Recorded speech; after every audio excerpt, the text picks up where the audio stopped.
Hola amigos, ¿qué tal? Buenas tardes, esto es Mente Sana, buenas tardes, es un gusto saludarlos, hoy es el último martes de abril, un día bastante caluroso, yo creo que ahorita vamos a tener días calurosos todavía el resto de mayo, y bueno, pues la verdad es que es para disfrutarlo y para que sea un día agradable, pero se hace mucho calor, entonces bueno, pues estamos aquí, de todas maneras celebrando este día. Bienvenidos a Mente Sana, un espacio para el desarrollo y el ejercicio intelectual. Acuérdense que es mente sana en cuerpo sano, como decía Juvenal, y bueno, pues efectivamente aprovechando aquí a la revista Cuerpo Sano, pues tenemos este espacio que llamamos mente sana, que es precisamente para el desarrollo de nuestra mente, el desarrollo de nuestro espíritu. Aquí hablamos acerca de historia, hablamos acerca de literatura, pero todo orientado al desarrollo humano, al crecimiento humano, al crecimiento personal. Escríbanos, amigos, díganos lo que opinan, escríbanos y díganos de dónde nos están escuchando. La verdad es que es muy interesante. El día de hoy vamos a tener algunos obsequios, vamos a regalar precisamente unos talentos. Unos talentos, aquí tenemos un talento que sería precisamente un recordatorio de que todos tenemos grandes talentos y debemos explotarlos. Por eso este talento, uno cuando lo recibe debe de tenerlo en la bolsa. Y eso es precisamente lo que vamos a regalarle a todos nuestros amigos que nos escriban el día de hoy. Escríbanos para que les mandemos su talento. Por favor, amigos, para que nos digan qué es lo que vamos a estar, bueno, cuál sería su opinión, de dónde nos escriben, de dónde nos mandan sus saludos. En esta ocasión tenemos una invitada especial al programa y está con nosotros, pues ya ha estado en otras ocasiones. Mariana Hernández es la directora fundadora de Icon Lead, experta en desarrollo profesional, es una gran coach para directivos y altos ejecutivos, y hoy hablaremos con ella acerca de este tema de mentes geniales, de pensar como un genio. ¿Qué tal, Mariana? ¿Cómo estás? Muy bien, Héctor, muy contento de estar aquí contigo. Coincido totalmente en que hoy es un día caluroso, pero bueno, es un día también muy bonito y me da mucho gusto estar aquí contigo. Oh, qué gusto. Siempre para nosotros para mí es un gusto escucharte. Siempre tenemos muchas cosas muy interesantes que platicar contigo. Y el día de hoy eso de que pensemos como un genio y hablemos acerca de los secretos de mentes geniales, yo creo que es un tema inacabable porque hay muchos genios, pero bueno, pues veo que hoy seleccionaste algunos personajes muy interesantes y algunos secretos muy interesantes que queremos compartir con nuestros amigos que nos están escuchando. Oye, pues qué gusto. Además, ¿sabes qué? Fíjate que la orientación que le das a este tema, de hablar de genios, a partir de las biografías, yo creo que la biografía siempre es un tema que le apasiona a la gente. Cuando alguien se pone a leer y lees una biografía, termina siendo tan emocionante, termina siendo, te transmite tantos temas en los cuales de repente te proyectas, que yo creo que es, además de ser un ejercicio imaginario muy interesante para acercarnos a la biografía de personajes enormes de la historia, pues de repente te salen ese tipo de enseñanzas, ¿no? Y también una especie de pensamiento filosófico. Yo creo que por un lado es efectivamente tiene una parte práctica y una parte de pensamiento filosófico que yo creo que termina siendo parte de lo apasionante de hablar de biografías y por eso es que me interesa mucho que platiquemos acerca de esto. Qué gusto, ¿eh? Sí, por supuesto, esto que dices es muy interesante en cuestión de cuando uno lee la biografía de alguien, además no hay forma de que uno no desarrolle empatía, porque entonces te estás dando cuenta del por qué una persona es como es. Y fíjate, ahorita que empezaste el programa hablando de los talentos, que me encantó la idea, creo que va a estar muy alineado justo a ir descubriendo dentro de la biografía de estos personajes cuáles eran esos talentos principales o esas cualidades que los distinguían y que además quiero hacer el énfasis de no es nada más para ellos. Tenemos como la teoría, yo creo, de pensar que solo hay algunos genios, pero cuando vemos personalidades tan grandes, deberían de ser modelos de inspiración para nosotros, porque lo que vamos a revisar hoy nos vamos a dar cuenta de que definitivamente cada uno de nosotros podemos tenerlo. Y esta capacidad genial, bastaría con preguntarles a nuestras mamás, ¿no? Yo creo que nuestras mamás también siempre han tenido como esa visión de decir, mi niño es un genio, y lo vemos desde muy chiquitos, es que es genial, es que no es por nada, pero es súper inteligente. No están tan erradas. El hecho de hablar de un genio significa poder generar, y cada uno de nosotros, si reconocemos cuáles son nuestros talentos, creo que ahí es en donde tenemos que poner el acento, porque también nos pasa mucho, Héctor, que, y tú lo debes de saber perfectamente, nuestro énfasis siempre es en nuestras áreas de oportunidad, y más que áreas de oportunidad, en todo caso serán áreas de crecimiento, pero yo siempre he pensado que si nos enfocamos en eso, probablemente estemos pensando que un pez es capaz de trepar un árbol.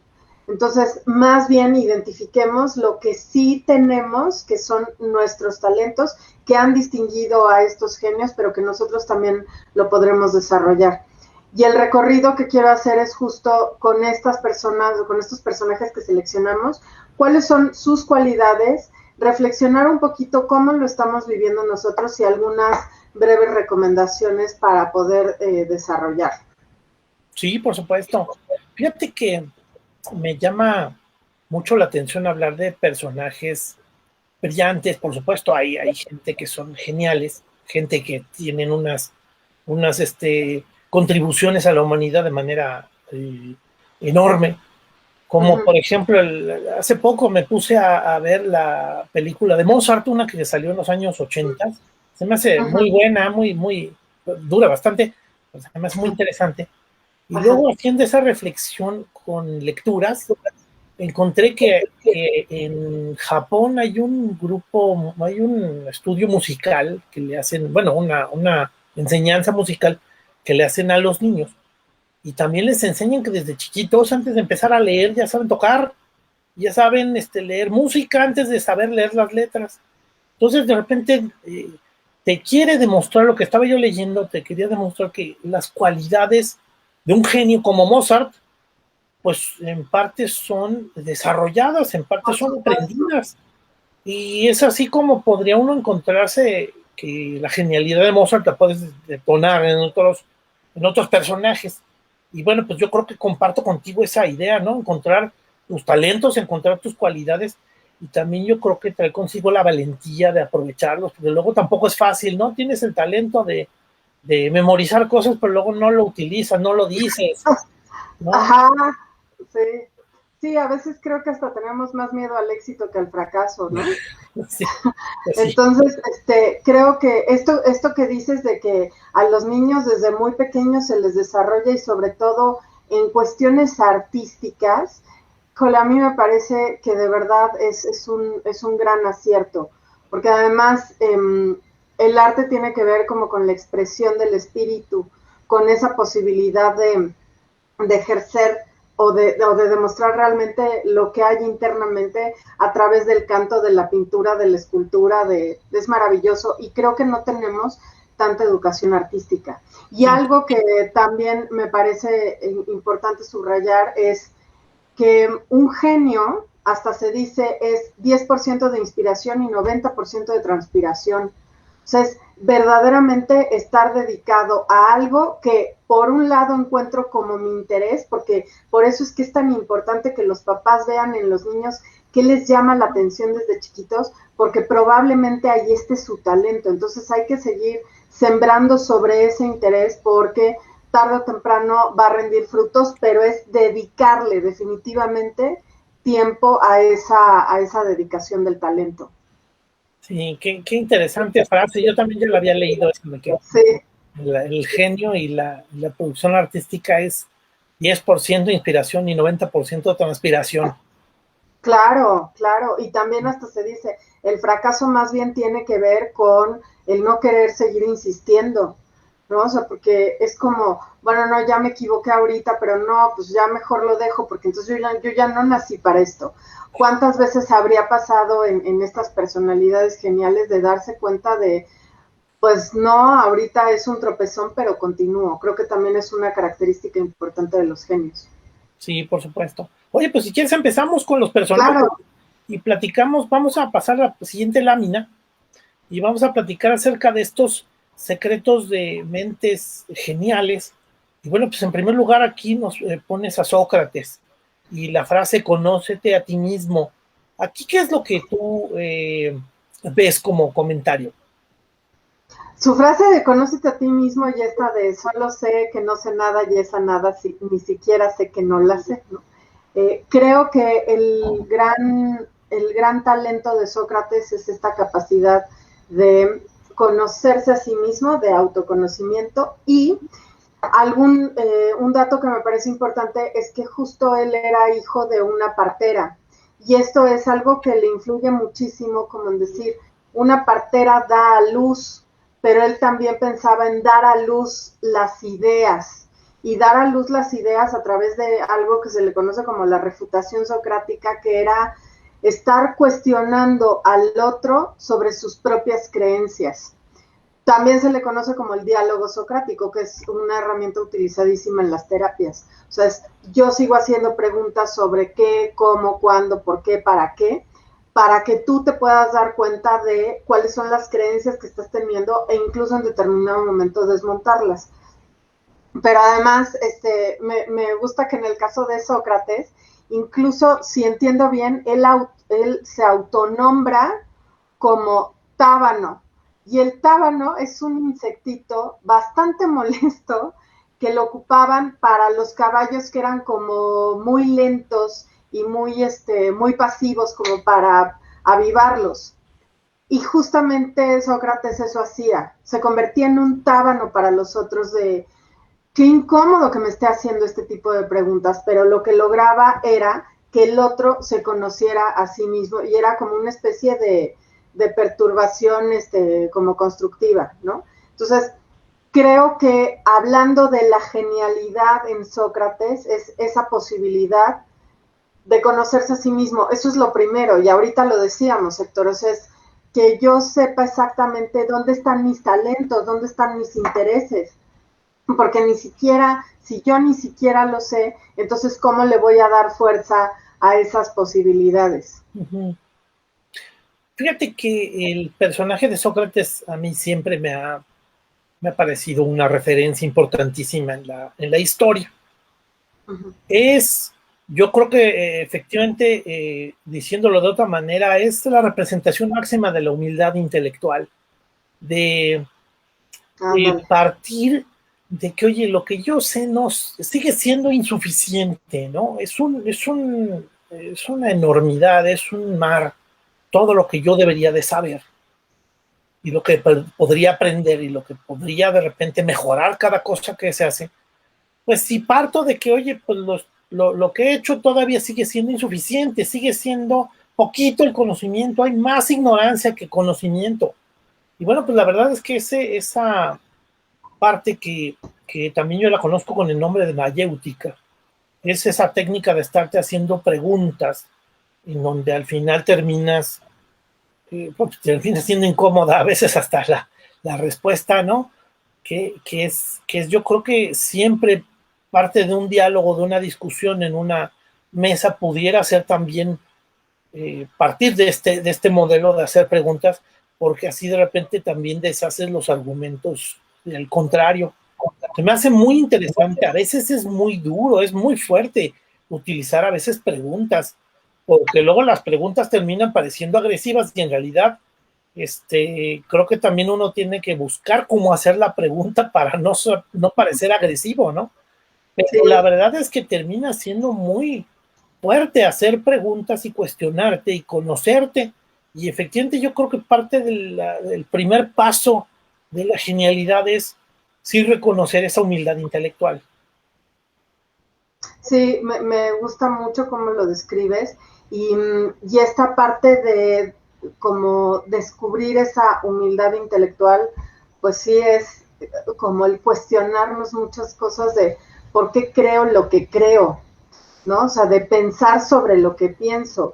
Esto que decías de hay preguntas que son difíciles, yo te puedo decir que a mí me pasa en terapia o en coaching que de repente es quiero hacer una pregunta que creo que va a ser hasta dolorosa y entonces siempre le doy hasta un marco de, ¿aguantarías una pregunta de artillería pesada? O sea, porque sé que va a ser como justo refutar muchas creencias que he tenido durante mucho tiempo. Alguna vez leí una frase que me gustó mucho que decía que las creencias son como juguetes. Y cuando tú tenías 5 años, pues jugabas con las muñecas y a lo mejor a los 8 yo ya jugaba con las Barbies y después fui jugando con otro tipo de juguetes, pero la realidad es que vas cambiando. Esos juguetes ya no te son útiles para ese momento y lo mismo llega a pasar con las creencias, pero a veces nos aferramos a decir, esto es lo que me ha funcionado durante tanto tiempo y con eso me quiero quedar. Y valdría la pena hacer como un análisis de, a ver, de verdad esto me sigue siendo útil. Y él mismo era el que decía, una vida sin examinarse no vale la pena ser vivida. O sea, ¿cuántos de nosotros de verdad estamos analizando en qué estamos creyendo? Y hay un ejercicio, Héctor, que me gusta mucho, que se llama el ejercicio de las 100 preguntas. Y el ejercicio de las 100 preguntas significa que tomes un cuadernito y empieces a hacerte preguntas, las que quieras, desde ¿por qué decidí pintar de gris esta pared? ¿Cuál es el sentido de mi vida? ¿Por qué me duele el pie? Empiezas a hacer cualquier cantidad de preguntas. Las primeras 20 o 30 preguntas son como muy superficiales. Después de la 30, 40 empiezan a aparecer datos importantes y después de la mitad hay preguntas que probablemente no nos hemos querido hacer durante mucho tiempo, pero que son necesarias y que requieren incluso de valentía. ¿Cuántas preguntas simplemente nos hicimos, Héctor? O nos seguimos haciendo desde que apareció la pandemia.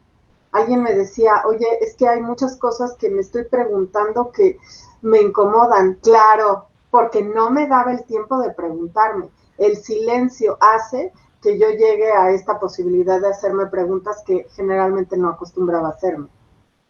Sí, no, por supuesto que el tema del conocimiento socrático, del acercamiento a la postura, a la metodología socrática de cuestionarte todo, de conocerte a ti mismo, sí, por supuesto, trae consigo también el tema de valentía que lo nombraste ahorita. Me parece Sí. muy valioso. Y efectivamente se me hace una base para poder empezar a pensar como, pues para tratar de acercarte a un mejor conocimiento. Si se trata de acercarnos a un conocimiento de genio, yo creo que es un punto de partida importantísimo, ¿no? Nos escribe Alma Olivar, nos manda un mensaje aquí con algunas siglas y, y figuras. Estoy muy contenta. Un saludo y sí, la vemos que está aquí con sonrisas y diferentes mensajes. Oye, pues ella ya se ganó su moneda, su talento, se lo tenemos que mandar. Un poco, ahí está. Aquí está su talento, vamos a mandárselo. Ah, qué bien. Al rato, pues la buscamos ya por fuera para poderle mandar un talento aquí a Alma y poderle compartir Perdón, ideas de los talentos. ¿sabes qué sería bueno? A lo mejor se me ocurre como el que tú les hagas llegar este talento, pero que también nos digan qué talento ubican. Porque eso también es ser humilde, Héctor. Ahorita que hablabas de la humildad, de repente nos cuesta trabajo, no, pero ¿cómo voy a decir que soy muy generosa? Así, así, es importante decir también, porque si no, pareciera que no, no lo digo porque si no voy a parecer presuntuosa, pero entonces se cae en la soberbia, en el no reconocer. Entonces creo que valdría la pena también decir, a ver, ¿y cuál es el talento que reconoces en ti? Porque tenemos muchos, pero al menos mencionar algunos. Pues escríbanos, amigos, díganos de dónde nos escriben, así se van a ganar su talento. Y Exacto. escríbanos esto de qué talento es el que ustedes ven en sí mismos y que no se atreven a decirlo, para que nos compartan cuáles son los talentos que ustedes consideran que deben de ser pues parte de tu desarrollo. Yo creo que es un ejercicio muy interesante, pero escríbanos y con eso se van a ganar su talento, se los hacemos llegar. Bueno, tenemos diferentes figuras de grandes personajes de la historia y la idea de Qué bien. estos talentos es Okay. decirles pues que tienes talentos, cada quien tiene unos talentos y debe aprovecharlos y debe de sacarlos adelante. Por supuesto que es un tema de valentía, Y bueno, pues eso es lo que queremos compartirle a nuestros amigos. Oye, pues vamos a ver la siguiente lámina. A ver qué es lo que nos dice la siguiente lámina. La parte de pensar como genios. Aquí está Cristóbal Colón. Y la idea sería fortalecer el optimismo, la visión y el coraje. Uh-huh. Aquí en Cristóbal Colón, bueno, pues primero que nada que él era hijo de un tejedor. Y el tejedor, además, digo, y el papá pensaba que él iba como a seguir con la tradición. Y la realidad es que desde muy chico como que tuvo esta visión de poder llegar a Asia navegando por Occidente. En Colón yo lo que creo es que es de reconocer esta posibilidad de tener optimismo y de mantenerse en algo que para muchos podía ser como una especie de locura, incongruencia, de cómo se le ocurre, no era posible. Y él definitivamente creo que algo que hace es como eliminar lo que se llaman los hábitos costeros. Y el hábito costero, o sea, es como lo que también conocemos como nuestra zona de confort, ¿no? Estoy aquí en este lugar en donde yo me siento segura. El quitar ese hábito costero es, no te quedes nada más en la costa, arriesgate un poquito más. Y esa valentía en Colón creo que también a nosotros nos hace preguntarnos cómo nos retamos de forma constante. Me reto, a ver, como cuál sería un reto que tomé desde el 2020, qué valor y qué coraje tengo para seguirlo. Uh-huh. Y además, no solo es qué valor y qué coraje tengo para seguirlo, sino también para convencer a otros. Y ese me parece que también sería como otro talento importante de Colón, que es la influencia y la persuasión. Se dice que además como que hasta estudió bien la aristocracia para saber cómo se dirigía a los reyes, empleó el lenguaje similar a ellos, se decía que era verdaderamente encantador cuando se lo proponía, pero también muy temperamental cuando se enojaba. Y yo creo que son dos talentos, justo Héctor, de qué tanto optimismo tengo en una visión que yo definí, además, porque generalmente uno es el que la define, y qué tanta posibilidad tengo para convencer a los otros, para entusiasmar a los otros, porque creo que es una de las virtudes principales de un verdadero líder. Fíjate que hay una anécdota de Colón uh-huh. que cuentan que después de haber hecho su viaje y haber llegado a América y regresar a España, pues uh-huh. en algún momento empezaron también a reducir su logro, ¿no? Dicen, no, pues es que eso cualquiera lo hubiera hecho. Yo creo que esa historia, no sé si sea cierta, pero pues se conoce mucho que esa leyenda existe. Entonces que le hacían burla de lo que había logrado, pues era poca cosa, cuando en realidad pues nadie antes lo había hecho, ¿no? Y entonces de repente dice que él estando con varias personas que le hacían burla, parecía como que estuviera en una taberna y que nada más estaban hablando a sus espaldas, que él al final se acercó con un huevo de gallina y se lo puso ahí en la mesa a la gente que estaba criticándolo y les dijo, a ver, coloquen este huevo así parado, ¿no? Como si estuviera sostenido sobre uno de sus extremos alargados.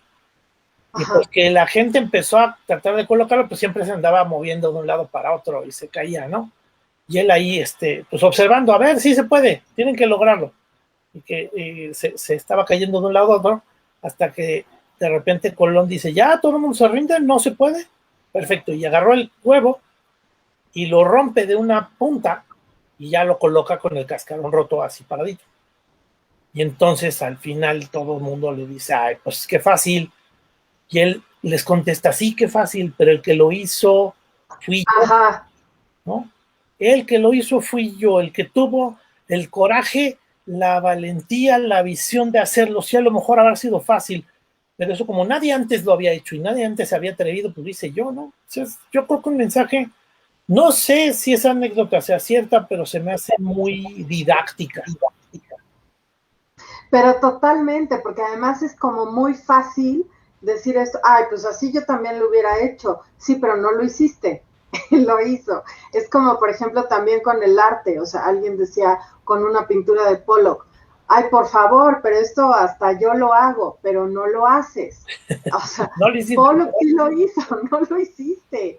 Entonces, creo que también el tener esa valentía, uno como de hasta romper paradigmas, porque eso fue lo que demostró en ese momento de uno sigue metido en su pensamiento de a ver cómo lo acomodo hacia la derecha, hacia la izquierda, no, en realidad tenía que hacerlo de esa forma, pero solo a él se le ocurre.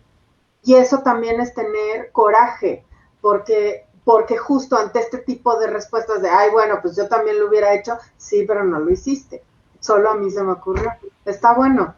Sí, no, es una anécdota muy, por lo menos era muy chistosa. Hasta hay Claro. una cantina que se llama El Huevo de Colón. ¿A poco? Está bueno, por supuesto. Pero efectivamente, porque es una anécdota muy conocida. Y yo creo que también efectivamente sí mucha gente sabía que la Tierra era redonda.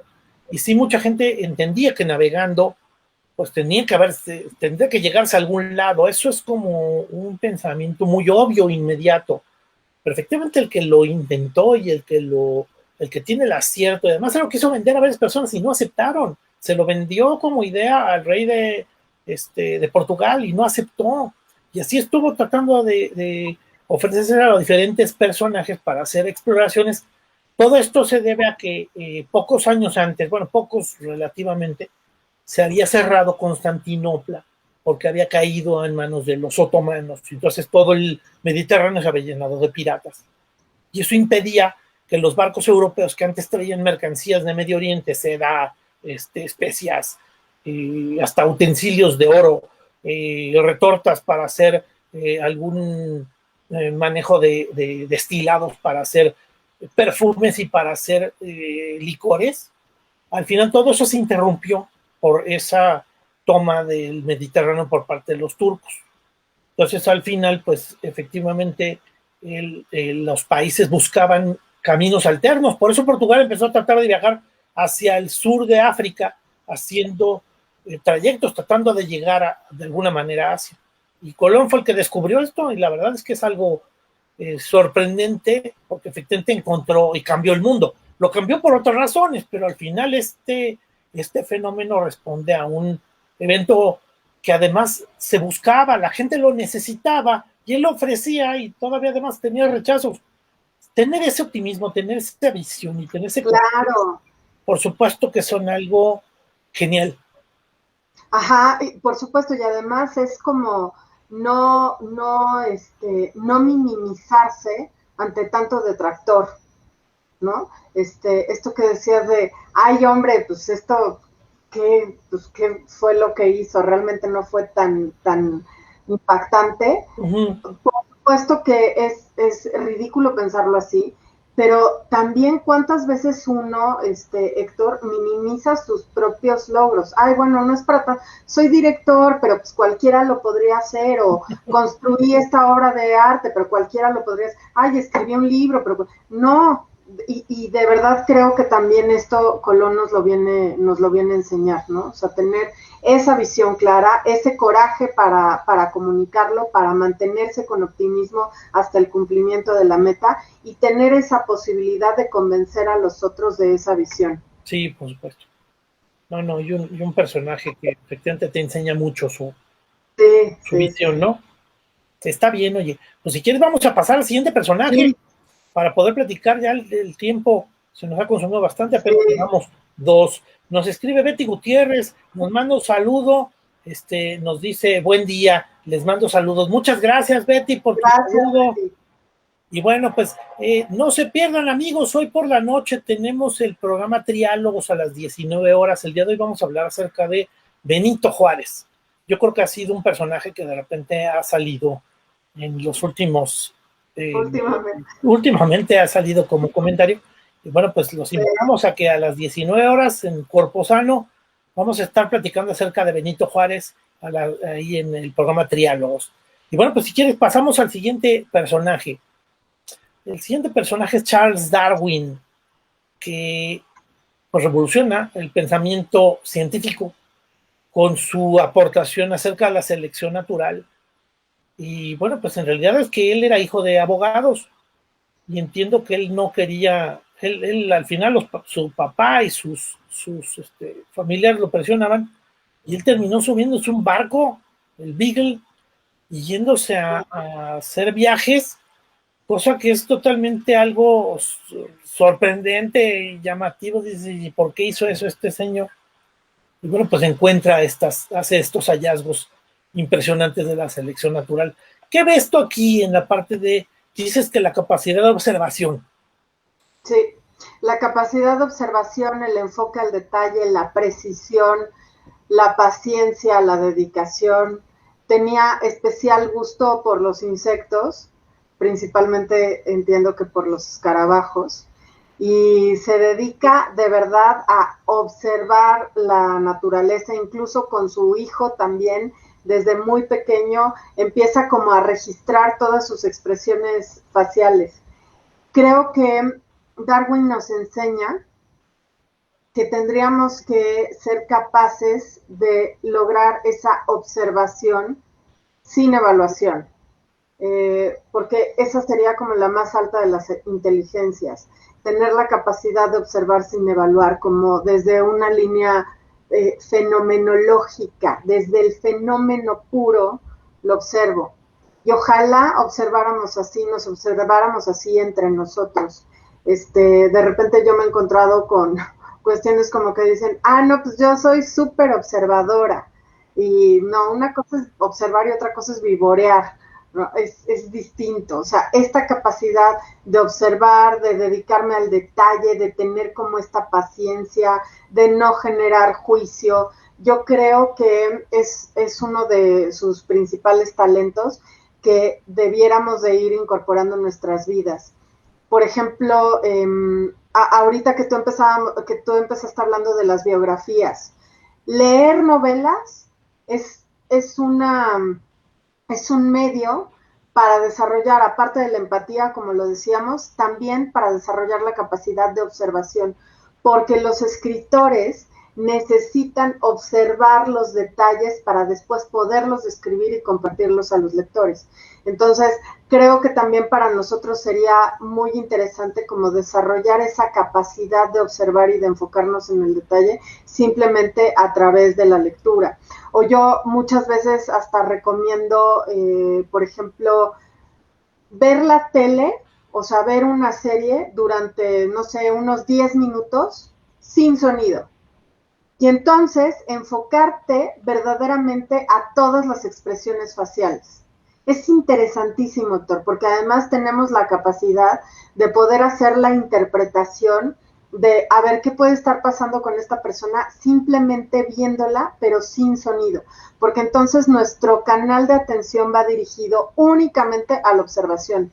Ya no me distraigo con estímulos auditivos. Y es una vez más ir desarrollando otro talento que me va a permitir después como relacionarme de mejor manera, porque la observación también me va a ayudar a eso, y tener una visión mucho más completa de qué ocurre a nuestro alrededor, como tener una conciencia situacional incluso. Qué interesante, ese ejercicio está llamativo. Sí, y además es hasta divertido, porque es, ok, veo 10 minutos, lo que quieras, ¿no? Una serie, y entonces trato de interpretar qué pudiera estar pasando, y después le regreso para confirmarlo. Y es impresionante que de veras uno, como que sí observa muchas cosas. Mira, mi papá, que en paz descanse, hacía unos corajes conmigo porque él no era como muy observador. Y entonces veíamos alguna serie juntos y le comentaba algo de ¿te fijaste de tal? Pero ¿en qué momento ves tantas cosas, no? Pero porque uno va haciendo hábito y de veras no tienes otro tipo de distracciones como estímulos auditivos y estás viendo únicamente cómo alza las cejas, cómo mueve la boca, cómo se ve que habla con un tono más alto, y eso de veras, créeme que es una recomendación que sí ayuda a desarrollar la capacidad de observación. Me acuerdo que un maestro en la preparatoria de repente nos contó una historia de que Darwin, haciendo sus exploraciones, llegó a una isla del Pacífico, no entiendo, y que al final se puso a observar a las diferentes especies animales y encontró unos pajaritos que tenían todas las condiciones fisiológicas para volar, pero como el alimento ya no lo necesitaban alcanzar volando, ya no volaban, entonces ya se ponían a caminar, y que ya así se habían desarrollado sus habilidades, teniendo todo las condiciones fisiológicas para volar. Y bueno, pues al final nos lo decía como una especie de enseñanza. Vean cómo si de repente las cosas se te parecen fáciles y se te otorgan, no desarrollas las cualidades que tienes y hasta las vas perdiendo. Y ese es un hecho, supuestamente, según esta enseñanza de este maestro, que la verdad es bastante interesante lo que luego nos platicaba, que yo decía, bueno, es que es cierto, es desarrollar esas habilidades, esas virtudes, como decíamos al principio, ¿no? Las habilidades de un personaje como Mozart o como los niños japoneses o como los personajes que nombramos que, oye, sí la tenían al igual que otros esas habilidades y se perdieron porque las condiciones ambientales, porque la facilidad de la vida, porque la falta de exigencia, te hizo que perdieras esas cualidades. Un poco. Entonces yo creo que eso es parte de lo que también, me acuerdo de ese personaje, me acordaba ahorita por Darwin, lo entiendo ahorita como esa capacidad de observación que es una capacidad que tienen todos y que luego no desarrollamos. Y un ejercicio interesante de lo que dices tú, de ver. Y me gustaría conjuntarlo con la capacidad de asombro, porque observo, pero no dejo de asombrarme, o sea, como de todas estas especies que él vio y de nosotros como de esta posibilidad de descubrimiento, lo hablábamos antes de entrar al programa, Héctor. Yo creo que algo que comparten todos estos genios que estamos revisando es justo ese gusto por seguir aprendiendo, por seguirse interesando, por asombrarse, porque además solo me asombro con cosas que no conozco, porque si no digo, ay, bueno, pues esto ya me lo sé, pero tener esa posibilidad de asombrarme también me parece que es algo que Darwin nos viene a enseñar. Sí, por supuesto. Nos escribe Romeo Avara, ya se ganó también su talento. Bueno, a Betty Gutiérrez no le dijiste que ya se ha ganado su talento. Les mandamos un saludo, Betty, Romeo, qué bueno que nos escriben. Escriban los amigos para que se den su talento y para que nos digan también.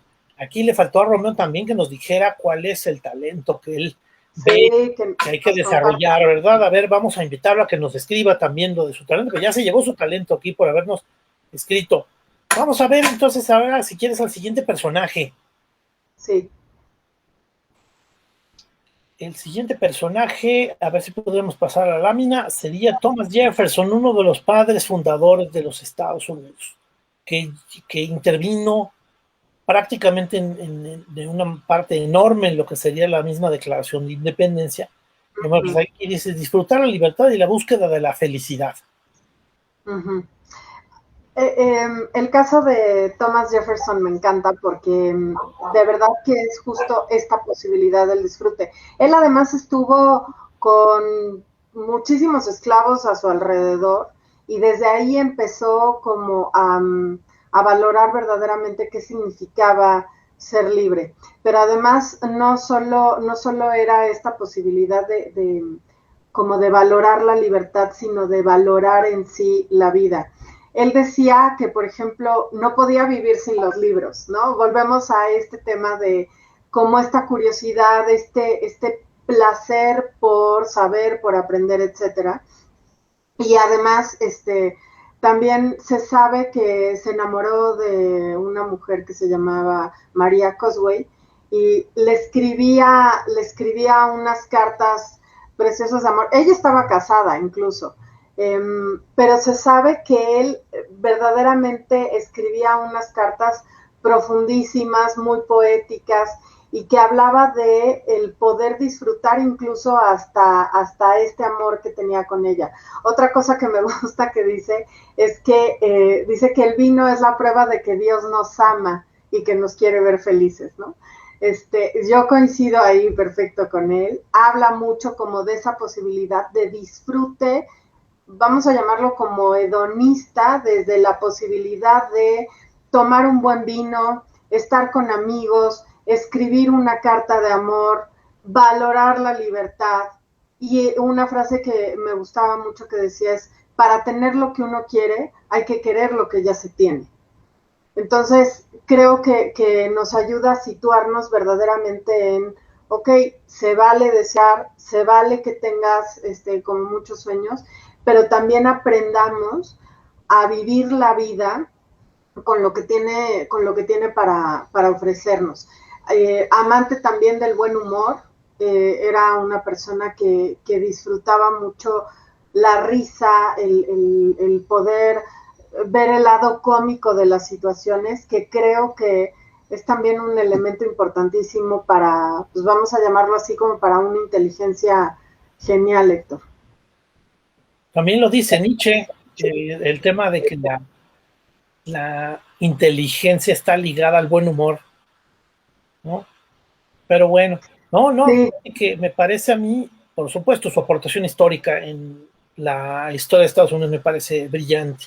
Él, junto con Benjamin Franklin, con James Madison y con George Washington, al final terminan, pues, haciendo patente los principios de la filosofía del siglo XVIII, del siglo XVII también, que sería la de la conformación, pues, de un concepto del ser humano con libertades. Y yo creo que este tema de la búsqueda de la felicidad lo integraron a la Declaración de Independencia de los Estados Unidos. Parte así del principio, todos los hombres nacen libres y con derechos inalienables, con derechos que ya traen desde la creación, que serían la vida, el derecho a la vida, el derecho a la libertad y el derecho a la búsqueda de la felicidad. Y bueno, pues efectivamente propone que toda la sociedad debe velar por esos principios para el ser humano. A mí se me hace, son principios básicos de lo que sería la conformación de una sociedad, que yo creo que sí es parte de nuestro desarrollo como comunidad. Vamos a pasar Claro. a nuestro siguiente personaje. Y perdón, y ahí nada más me gustaría como cerrar con una frase que recordé, que decía que Dios le ha concedido al hombre la imaginación para proyectarle quién puede ser y el sentido del humor para consolarle por quien sí es. Entonces es así de, ok, el tener la posibilidad de disfrutar la vida, de reírnos de nosotros mismos, dicen que hay cosas tan serias que no deberíamos de tomarlas como tan, no es cierto, lo estoy diciendo mal, que hay cosas tan serias que no deberíamos de tomarlas tan en su papel, ¿no? O sea, como aprender a reírnos incluso de cosas que son muy serias y muy profundas, porque si no, entonces estaríamos como en una especie de campo de concentración. Sí, sí, por supuesto. Qué interesante reflexión. Está muy interesante. Oigan, amigos, pues no se vayan a perder el próximo jueves a las 7:30. Pues vamos a continuar con el curso de Historia del Mundo. Ahí vamos a hablar acerca del surgimiento de Roma. Es un curso que se da todos los jueves a las 7:30 de Historia del Mundo. Y esto va a ser por el canal de Historiadores de YouTube y por la página de Historiadores de Facebook, para quien lo quiera ver en vivo. Y si no, bueno, pues ahí se conserva lo que sería el programa para verlo posteriormente. Pero no se lo pierdan, es precisamente nuestro curso de historia en el canal de Historiadores. Y bueno, pues vamos a continuar con el siguiente personaje. Ya nos quedan poquitos personajes. Uno sería precisamente hablar acerca de Isabel. Isabel, la gran reina de Inglaterra. Aquí, bueno, pues fue representada en una película muy buena con Kate Blanchett. Y aquí ejercer el poder de forma balanceada. Yo creo que en el caso de Isabel I es cómo balanceamos, o más bien, cómo logró ella balancear la parte femenina con la parte masculina. Hasta decía, tengo la mente de un hombre, pero el poderío de una mujer.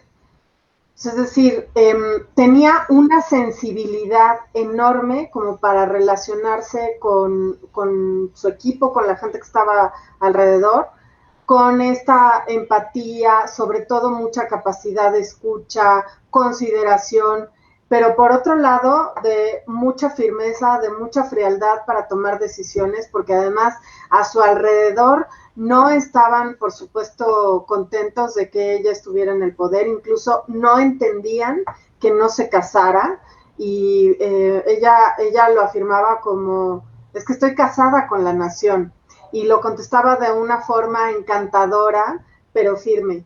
Y creo que ese es como, a mí la historia de Isabel I me encanta, y me gusta justo esa posibilidad que tiene de balancear el poder de esa manera.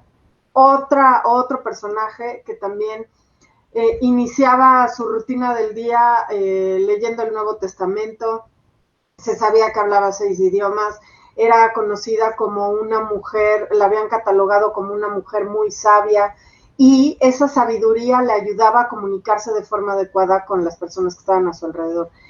Se dice que les ponía apodos a las personas que estaban con ella, pero eran apodos cariñosos, no apodos de burla, sino como detectando exactamente cuál era la esencia del otro y subrayándosela y poniéndosela a través de un apodo que en ese momento era cariñoso. Entonces, creo que el caso de Isabel I nos viene a cuestionar, a ver, tú cómo ejerces el poder, qué tan sensible eres ante la lectura de cómo están los demás contigo, qué tanta firmeza puedes llegar a tener, si de repente te cohibes ante posiciones de poder. Creo que eso también sería muy importante. Generalmente, cuando hay alguien que se cohíbe ante alguien poderoso, es que más bien lo que hace es que está viendo al mito, no está viendo a la persona. Porque si yo veo a la persona, como me parece que también lo hacía Isabel I, conecto de una forma diferente. Entonces, me parece que es una historia muy bonita en el sentido de cómo dejarnos esta enseñanza de cómo ejercemos nosotros el poder. Bueno, fíjate, su gobierno evidentemente fue brillante. Hizo una gran nación, hizo a una gran nación, ¿eh? Entendió su mundo y como gobernante es ejemplar. Llama la atención varias cosas que tenía. Imagínate decirte esto después de que a su mamá la mataron en plaza pública por orden del rey, ¿no? Y le cortaron la cabeza y fue repudiada, fue atacada, por supuesto fue difamada, a más no poder. Parte de la causa de por qué la matan también habrá tenido su peso importantísimo. La acusaron de traición, de incesto a la mamá. Luego, cuando llega su hermanastra y gobierna, cosa que no estaba destinado que eso pasara, pues la encierra en la cárcel y ella está 1 año en la cárcel. Y luego de eso, pues por supuesto, siempre con la amenaza que la quieren matar. Y al final, cuando muere su hermana, María de Aragón, María la Sangrienta, Bloody Mary, De Vladimir, ajá. sucede que su llegada al poder tampoco se esperaba. Mucha gente estaba en contra de que gobernara una mujer, mucha gente estaba tratando de que el Parlamento impusiera sus condiciones. Lo que dijiste hace rato, ¿no? Es que el Parlamento presionaba para que ella se casara. Entonces, al final también, tú imagínate, frente a esas condiciones, de verdad tenía un escenario totalmente contrario para desarrollarse. Yo creo que es así como, no sé, precisamente tal vez ese ambiente antagónico al final le saca sus cualidades, ¿no? Cosa que necesitas tener esa grandeza como ser humano, ¿no? Sí, definitivo. El no dejarse cohibir, tener esta claridad de exactamente qué era lo que tenía que lograr en Inglaterra. En fin, yo creo que sí, la película además es maravillosa, yo sí la recomendaría enormemente. Y yo creo que como mujeres, también tener un modelo así, me parece que es como de los primeros modelos que tenemos en cómo lidiar con una mirada tan como con tanto juicio de a ver, y de verdad ella va a poder. Como mujeres, pues muchas veces nos llegamos a topar en situaciones como estas dentro de las organizaciones. Entonces, a mí me parece que es un modelo maravilloso a seguir en ese sentido. Sí, no, sí es algo brillante como ser humano, ¿no? O sea, Sí, brillante en su desarrollo como monarca. La verdad es que sí sabemos que la Inglaterra isabelina pues es legendaria, ¿no? Y bueno, pues si quieres pasamos a nuestro siguiente personaje. Ya sí. sería el sexto personaje y para poder hablar acerca de los siguientes eventos. A ver si pudiéramos pasar a la siguiente lámina y poder hablar acerca del siguiente personaje y estas cualidades que tanto nos estás este, platicando, ¿no? Y nos haces patentes. Que No te, ¿Habrá algún problema ahí para podernos mostrar al siguiente? El siguiente personaje es Albert Einstein. Y lo que nos decías aquí era dar rienda suelta a la imaginación. A ver si ya nos pueden presentar al personaje. Y bueno, pues no importa, pero sí, vamos a hablar no acerca importa. de Einstein. Ajá, en el caso de Einstein, su principal talento me parece que es justo esta posibilidad de imaginación y de juego combinatorio. Es el modelo típico que tenemos de la persona, no sé, yo me atrevería a decir que es así de, ay, hasta lo decimos como de broma, así de, ay, ya se cree Einstein, ¿no? Por muy inteligente racionalmente hablando, pero como lo decíamos desde un principio, no es algo único de estas personas. ¿Cuál era el secreto de Einstein? Que estaba, vamos a decirlo, como sobreestimulado. 30 años después de que muere, hay una doctora que se llama la doctora Diamond, que se dedica a analizar qué había pasado con el cerebro de Einstein. Y entonces se daba cuenta de que las células glial de su cerebro, que son aquellas que son como el pegamento de todo el sistema nervioso, estaba como en un porcentaje elevadísimo a comparación de cualquier otro cerebro. ¿Por qué? Porque lo que hacía era tener una serie de conexiones entre diferentes ideas. Incluso también hay un experimento que se hizo con ratas, en donde se ponían a ratas en un espacio en donde tenían que meterse en los laberintos, subir colinitas, moverse a diferentes lugares, y otras ratas en donde no tenían mayor estimulación. Por supuesto se dieron cuenta de que el cerebro de las ratas que estaban en constante movimiento eran aquellas que lo habían desarrollado con mayor profundidad a comparación con los otros. Y no me refiero nada más como al tema de movimiento, eso lo estamos viendo en las ratas, pero en el caso de Einstein es la capacidad que tenía de combinar diferentes elementos y de dar rienda suelta a su imaginación. Se sabe que él disfrutaba mucho algo que se conocía como las Olimpiadas del Conocimiento, y entonces se juntaba con diferentes amigos, pero hablar de filosofía, matemáticas, física, literatura, y, y, y con esta posibilidad de tener una variedad de intereses, iba generando más interconexiones en su cerebro. Y eso es lo que yo creo que nosotros deberíamos de cuestionarnos. ¿Qué tantos intereses tengo? Y, por ejemplo, alguien alguna vez me decía en cuestión de pareja, me decía, es que no, ya no quiero salir con esta persona porque no le gusta lo mismo que a mí me gusta. Y entonces yo decía, es que a lo mejor se está perdiendo la oportunidad de aprender a descubrir nuevos intereses, porque a él le gusta el fútbol, pero a mí no me gusta. Y te has puesto a entender el fútbol, a lo mejor resulta que sí te gusta. O cuando decimos, ay, no, a mí no me gustan las matemáticas. Ok, pregúntate cuándo practicas las matemáticas. O no me gusta la lectura, pero creo que de entrada, Héctor, tenemos que empezar como a forzarnos un poco a tener una variedad de intereses. Hay una frase de Saramago que me encanta que dice que la vejez empieza cuando se pierde la curiosidad. Y entonces, cuando tú ya no tienes curiosidad por seguir aprendiendo, creo que ahí es en donde verdaderamente entra un declive.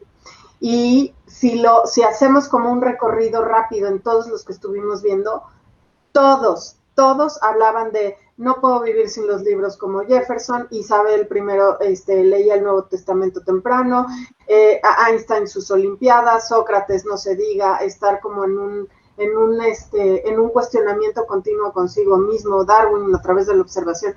Entonces, en conclusión, yo te diría, creo que para desarrollar esta inteligencia genial, específicamente en el caso de Einstein, de hacer combinaciones entre diferentes temas, necesitamos primero interesarnos en diferentes temas. Y esa es clave de verdad de la genialidad. Y fíjate que parte de eso que dices, tienes que tener una mente muy abierta. Uh-huh. Yo sabía, por ejemplo, que Einstein también sus mismos maestros le habían dicho que nunca iba a sobresalir en nada porque él no era bueno en matemáticas ni en física en la escuela. Y al final se vuelve, pues hoy es una referencia evidentemente de ambas disciplinas, las matemáticas y la física. No podríamos hablar de nadie más brillante que él. Tal vez, bueno, pues nos quieren ahí bombardear con Stephen Hawking o con Isaac Newton. Uh-huh. Puede ser, no creo que sean competencias, pero al final creo que evidentemente estamos hablando de una mente brillante. Y a él le dijeron que las disciplinas como las estudiaba en la escuela no las desarrollaba y entonces nunca iba a ser nadie. Y eso, romperlo, yo creo que estaba bastante difícil porque además pues, termina desarrollándolo como habilidad. Y dices, oye, ¿cómo es posible? Es como decir, es que a mí no me gusta por supuesto, me pasa mucho en la parte de historia, ¿no? Yo doy clases de historia, y a la hora de dar historia muchos me dicen, es que a mí no me gusta la historia, amigos a los cuales les platicas, es que a mí no me gusta la historia, pues es que te la enseñaron mal, o el que te la enseñaba no sabía. Claro. Cosa común. Y eso precisamente te marca también una etiqueta y dices, no, pues es que esta parte no me gusta porque me pasó algo, ¿no? Y por supuesto es romper ese paradigma que decías hace rato y dar otra vez oportunidad a tu desarrollo de cualidades. Y bueno, pues aquí lo que dices también yo creo que juega mucho efectivamente la imaginación. Definitivo, y como una recomendación es justo tener como un torrente de imágenes, o sea, por ejemplo, para mí el arte me parece que es como esa posibilidad de qué llenas tu mente. Ayer estaba revisando redes al final del día y de verdad que sí, me impacté de decir, es que de qué nos estamos llenando la mente el día con día. Porque vaya que nos metemos a las redes de forma continua. Entonces, creo que esta característica de Einstein de tener esa posibilidad de darle vuelo a la imaginación, pues es también con base en las imágenes que estás metiendo a tu mente. Y pienso que el arte puede ser una de ellas, de cómo empezar a generar estos juegos combinatorios. Sí, por supuesto. Oye, pues Mariana, pues llegamos al final de nuestro programa, el final de estos personajes, de estas ideas que platicamos el día de hoy acerca de mentes brillantes, pensar como un genio.